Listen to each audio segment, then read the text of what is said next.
जय हिंद साथियों, this is Vicky Mishra और आप देख रहे हैं मैथ वाला बाबा। तो चलिए, इससे पहले तो क्वेश्चन नंबर एक्सरसाइज 3.4 का क्वेश्चन नंबर 4 तक हम लोगों ने क्लियर कर लिया है। और आज ये जो क्वेश्चन है हमारे सामने 5 नंबर क्वेश्चन ये है कि cos x बराबर में अगर cos 2y दिया हुआ है तो GS मतलब जनरल सोल्यूशन क्या होगा, इसका हमें फाइंड आउट करना है। तो चलिए इत्मीनान से इस क्वेश्चन को करने का प्रयास करते हैं और बिल्कुल आसानी से कर भी लेंगे हम लोग, कोई हड़बड़ी कोई गड़बड़ी की बात नहीं होगी। तो I hope you like this video and हम यही चाहेंगे कि आप थोड़ा सा दोस्तों के पास भी शेयर करते रहें और वीडियो को लाइक और चैनल को सब्सक्राइब कर लेना। तो चलिए क्वेश्चन को हम यहाँ से शुरू करते हैं। सबसे फर्स्ट ऑफ ऑल ये करने वाले हैं प्यारों कि यहाँ से जो दिख रहा है इसको एक साइड में लेके आते हैं। मतलब हम इसको कुछ इस प्रकार बनाने जा रहे हैं। मतलब cos 4x है तो है, और इसको इस साइड में लेके आएंगे तो ये क्या हो जाएगा, माइनस का हो जाएगा cos 2x बराबर में इधर क्या बच जाएगा, 0 बच जाएगा। अब इससे एक फार्मूला हमें यहाँ पे लिखना होगा और बताना होगा। आपको मालूम ही होगा कई क्वेश्चन हम लोगों ने करा, बहुत सारा क्वेश्चन करा है। क्योंकि यहाँ पे जो अब हमारा एक फार्मूला काम कर रहा है ना, वो क्या कर रहा है, cos a minus cos b का फार्मूला यहाँ पे काम करेगा। और वो जो फार्मूला होता है लिख देना चाहते हो, माइनस का 2 sin a plus b upon 2 और इनटू में होता है sin a minus b upon 2। यही फार्मूला है हमारे पास और इसी फार्मूला के सहारे हम इस क्वेश्चन को करने जा रहे हैं। ठीक है, तो चलिए अब देख लीजिए, a का काम यहाँ पे 4x कर रहा है और b का काम यहाँ पे कौन कर रहा है, 2x कर रहा है। ठीक है, तो ये जब कर ही रहा है तो चलो हम इसको अरेंज कर लेते हैं, बिल्कुल इत्मीनान से आराम से बनाने का प्रयास करते हैं। तो ये हो जाएगा -2 अपने जगह पे सही है, साइन अपने जगह पे सही है, और a प्लस बी मतलब 4x प्लस का कौन 2x बिल्कुल सही है, बटा में कौन है 2 सही है, और फिर से एक बार साइन, और ये कौन है 4x माइनस का कौन है 2x और कौन में कौन है 2। बिल्कुल ऐसे कर सकते हैं, बिल्कुल इजीली कर सकते हैं। तो अब जो हमारे पास नया टर्म आएगा वो दोनों को ऐड कर देंगे तो कितना हो जाएगा 6, और बटा में ये 2 है। लिख देते हैं पहले एक बार, उसके बाद काटेंगे तो आपको भी देखने में ठीक लगेगा। 6x बटा में 2 और साइन x, ये देखो 2 4 में से 2 गया, कितना बचा 2x बटा में कौन बचा 2। अब 2 से 2 खत्म।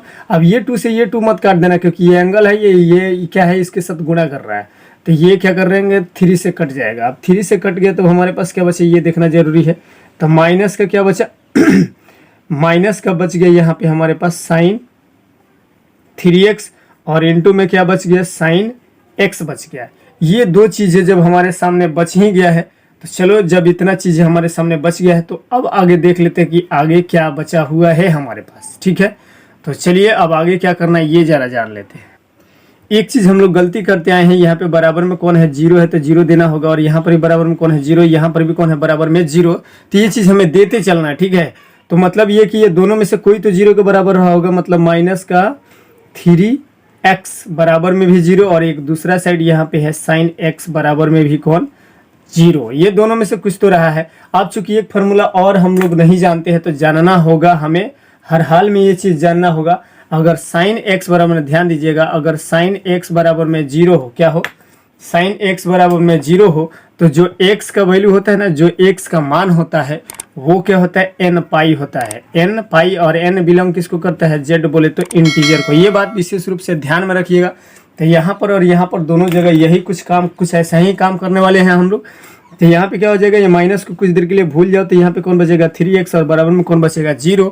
तो अब चूंकि ये साइन x वाला वही तो फॉर्मेट है हमारे पास, तो x बराबर में क्या हो जाएगा, यहाँ पे n पाई कौन हो जाएगा, n पाई, और बटा में कौन आ जाएगा 3। तो एक जनरल सोल्यूशन ये हो गया, और दूसरा जनरल सोल्यूशन हमारा ये हो जाएगा कि साइन x बराबर में 0 तो है ही, साइन x बराबर में क्या है 0, तो x बराबर में क्या हो जाएगा n पाई हो जाएगा, और यहाँ पे n किसको बिलोंग कर रहा है, z को। बिल्कुल आसानी से इसको कर लेंगे, कोई हड़बड़ी कोई गड़बड़ी मन में ना होना चाहिए। तो एक जनरल सोल्यूशन ये रहा हमारा और दूसरा जनरल सोल्यूशन ये रहा हमारा। ठीक है, उम्मीद करते कि बात समझ में आ गया होगा। अब चलिए क्वेश्चन नंबर 6 के पास चलते हैं।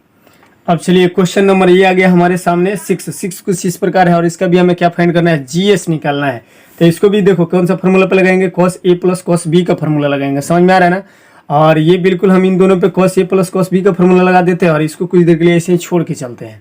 तो चलिए हम cos a plus cos b का चूंकि फार्मूला लिख देते हैं, वो होता है 2 cos a प्लस b बटा में कौन होता है 2, और इनटू में कौन होता है cos a माइनस b बटा 2 होता है। ठीक है, ये क्या है, cos a plus cos b का फार्मूला है। तो बिल्कुल आसानी से हम लोग इसी फॉर्मेट का प्रयोग करके बनाने जा रहे हैं।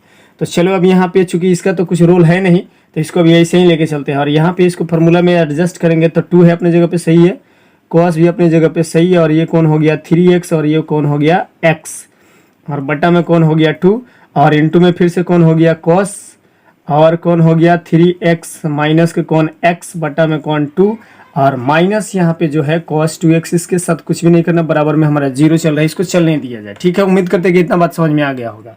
अब चलो ये जो 3 और 1 कितना होता है 4 होता है, और 3 में से 1 गया कितना हो जाता है 2 हो जाता है। तो बिल्कुल ऐसे सिंपली हम लोग एक बार लिख लेते हैं। तो 2 अपनी जगह पे सही है, cos भी अपनी जगह पे सही। प्यारो देखते रहो, ध्यान देते रहो, ये 4x बटा में 2 कहना कोई दिक्कत तो ना है, और cos x 2x बटा में 2 कहना भी कोई दिक्कत नहीं है, और माइनस का cos 2x कहना भी कोई दिक्कत नहीं, बराबर का 0 चलने दिया जाए। ठीक है, ये देखो 2 से 2 खत्म हो गया, और ये 2 से 2 खत्म हो गया, बच क्या गया अब हमारे पास, जो बच गया वो लिख दो। तो ये 2 है, और ये कौन है cos है, और ये कौन है हमारे पास 2x, और इनटू में कौन है cos x, और माइनस का कौन है cos 2x। बिल्कुल ऐसे ही बचा ना, बराबर का कौन बचा 0। बिल्कुल आसानी से ऐसे कर सकते हैं। अब हम क्या करेंगे, देखो cos 2x यहाँ भी है, cos 2x यहाँ भी है, दोनों जगह से कॉमन कर लेते हैं। तो दोनों जगह से हमने क्या कॉमन करा है, ये देखो हम दोनों जगह से कॉमन करने जा रहे हैं वो cos 2x को कॉमन कर लिए, तो अंदर क्या बच गया हमारे पास 2 cos x, और ये क्या बच गया माइनस का 1, क्योंकि ये चीज़ तो खत्म कर लिए हैं, बराबर में कौन बच गया 0। अब यहाँ से दो चीज़ें हमारे सामने है कि ये या तो ये 0 है, नहीं तो ये 0 है। मल्टीप्लिकेशन आप लोग पढ़े होंगे क्लास 10th में, क्लास 10th के अंदर ये चीज़ पढ़े हुए हैं। तो यहाँ पे क्या होगा हमारे पास cos 2x बराबर में 0, या फिर इधर हमारा होगा 2 cos x माइनस 1 बराबर में 0। दोनों में से कोई एक तो 0 रहा होगा। अब चूंकि जब ये फार्मूला हमारे पास, ये भी हमें मालूम होना चाहिए, जब cos x बराबर में 0 होता है तो जो x का मान होता है ना, किसका मान, तो x का जो मान होता है वो बिल्कुल समझना है यहाँ पे 2n प्लस का 1, और क्या π/2 बच जाता है हमारे पास। कितना बच जाता है π/2, और n बिलोंग करता है z को, ये बात भूलना नहीं है। तो चलो आराम से हम इसको रख लेते हैं। तो यहाँ पे क्या बच जाएगा अब हमारे पास 2x बराबर में कौन बच जाएगा 2n प्लस का कौन 1, और इंटू में कौन π/2 बच गया। अब ये चीज़ चूंकि आप जानते हैं कि ये इधर क्या कर रहा है मल्टीप्लाई, तो इधर जाके क्या करेगा डिवाइड करेगा, तो 2 के साथ मल्टीप्लाई कर जाएगा, तो x का जो वैल्यू आएगा वो हमारे पास 2n प्लस का 1, और π/2 पहले से था तो 2 में 2 मल्टीप्लाई करेंगे तो क्या हो जाएगा 4। और ये हमारा हो गया पहला जनरल सोल्यूशन। अब दूसरा जनरल सोल्यूशन तो यहाँ से निकलेगा, और यहाँ पर भी थोड़ा सा इसको सुंदर बनाना होगा। कैसे, तो ऐसे ये माइनस करता 0 के साइड में भेज देंगे, क्या कर जाएगा प्लस कर जाएगा बिल्कुल आसानी से। तो ये बच गया हमारे पास cos 2x बराबर में 1, तो cos x बराबर में ये क्या बच गया हमारे पास 1/2। अब ये क्वेश्चन जो हम लोग 1 2 3 4 किए थे, ये बिल्कुल उसके जैसा बन गया। अब ये भी हम पता करना होगा कि cos 1/2 किसका मान होता है, तो वह 60 का मान होता है। तो हम 60 को क्या लिख सकते हैं π/3 लिख सकते हैं, बिल्कुल आसानी से लिख सकते हैं कि नहीं। तो वो होता है cos x बराबर में cos y। जब हमारे पास होता है क्या होता है cos y, तो जो फार्मूला हमारे पास होता है वो क्या होता है, ये जानना बहुत ज़रूरी है।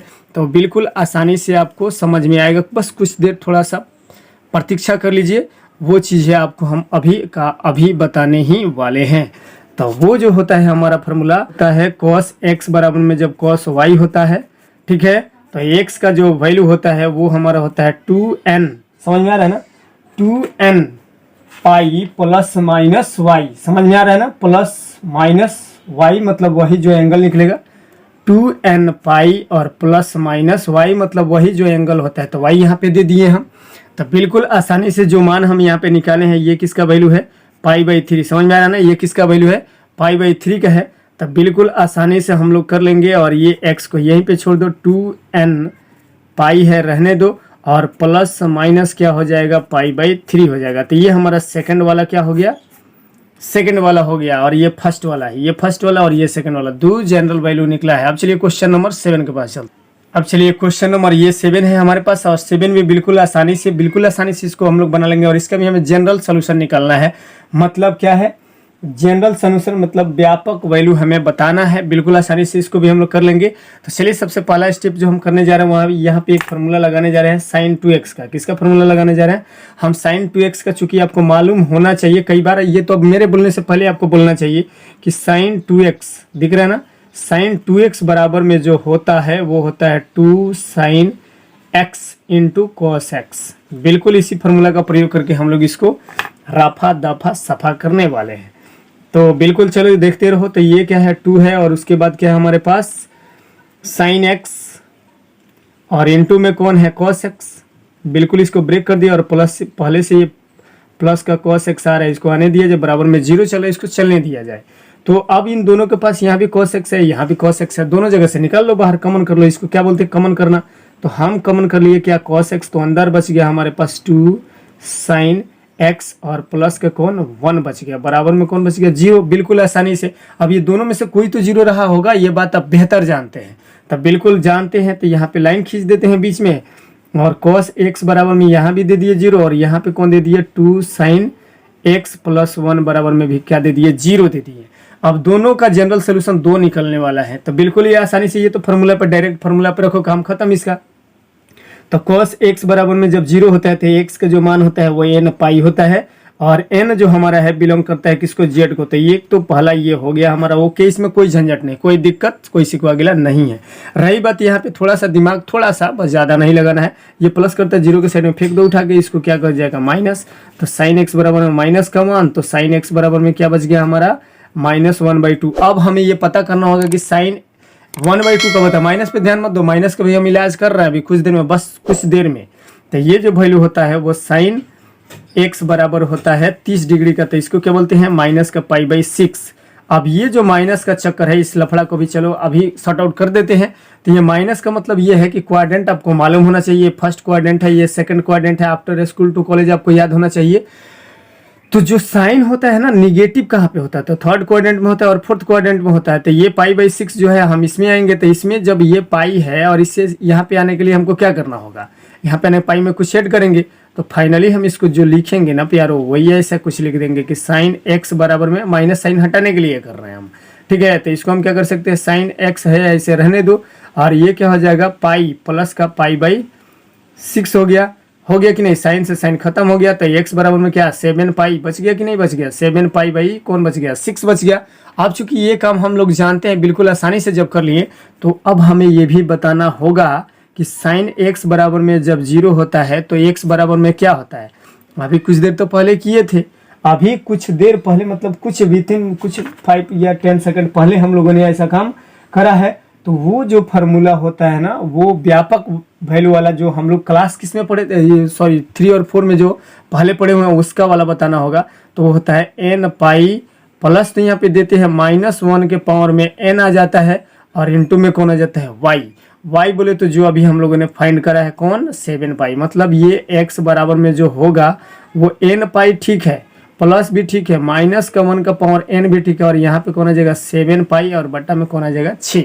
और ये जो होगा हमारा ये जनरल सेकंड वाला होगा, फर्स्ट वाला ये है और सेकंड वाला हमारा ये है। उम्मीद करते हैं कि इस तरह के क्वेश्चन में कोई दिक्कत नहीं होगा। अब नेक्स्ट क्वेश्चन जो हम आएंगे वो 8, 9 के साथ अगले एपिसोड में मिलेंगे। तब तक के लिए वीडियो अगर पसंद आया हो, मजा आया हो बनाने में, तो वीडियो को लाइक कर लेना, चैनल को सब्सक्राइब कर लेना और फिर अगले वीडियो का इंतजार कीजिए। तब तक के भारत माता की जय, वंदे मातरम, जय हिंद।